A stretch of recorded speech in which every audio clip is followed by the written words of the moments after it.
আমার আব্বা বলছিল, আরে 10 দিন চোরের একদিন তার ব্যবস্থা আছে না নাই? এটা কিন্তু আমরা পেতে যাচ্ছি, এখনো এখনো পাই নাই। এই কথার কারণ হলো দেশটার নাম হলো বাংলাদেশ। চাকা ঘোরে এক মুখ, যায় অন্যদিকে। এই জন্য বলতেছি এখনো সন্তুষ্টমূলক নয়। তবে আমরা কৃতজ্ঞতা জানাই সেই বীর পুরুষের জন্য যিনি বিচারের চেয়ারে বসে বিচারের রায়টা দিয়েছেন।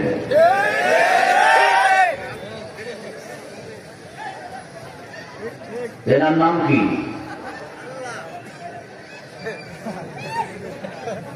যিনি চেয়ারে বসে ফয়সালা দিলেন এনার নাম হলো গোলাম মর্তুজা মজুমদার।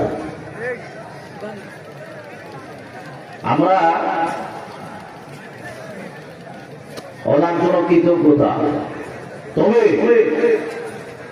এই মোড় যেন আর দ্বিতীয় বাম দিকে না করে, সেই জন্য বাংলাদেশের যিনি উপদেষ্টা আছেন, প্রধান উপদেষ্টা ডাক্তার স্যার ইউনূসকে বলবো, বাংলাদেশ থেকে যে বিচারের রায়টা মর্তুজা গোলাম সাহেব দিয়েছেন, এই রায়ের উপর আমরা দেখতে চাই যার আধারে, যার অনুমতিতে বাংলাদেশের মুকুট মাতার স্তরে আল্লামা সাঈদীকে ষড়যন্ত্র করে, এক নম্বর শেখ হাসিনার ষড়যন্ত্রে আল্লামা সাঈদীকে জেল থেকে বের করে, হাসপাতাল থেকে মৃত্যুবরণ করে লাশ বের করে দিয়েছেন।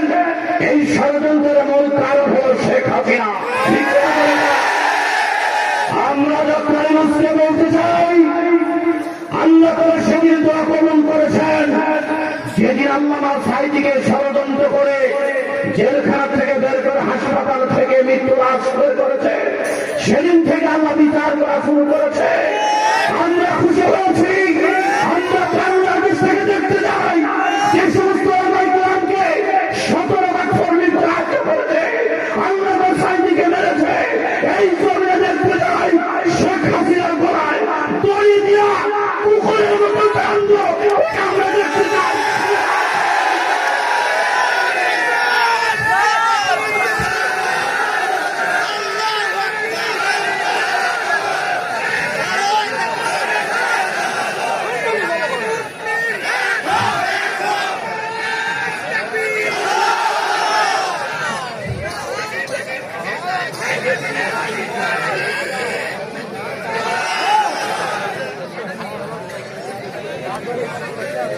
খাবস কথা হবে না, ভয় পাচ্ছে। আমরা 17 বছর ভয় করিনি, আমরা সেই জাত কথাটা ঠিক কিনা। 13টা বছর সাঈদী মাথা নত করেনি।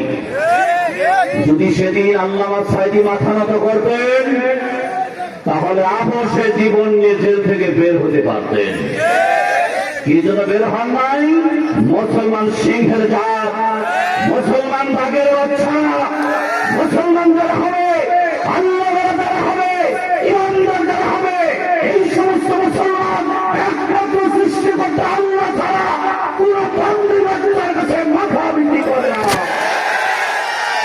এজন্য খুব সতর্কতার সাথে চলবেন এবং থাকবেন। সামনের পজিশন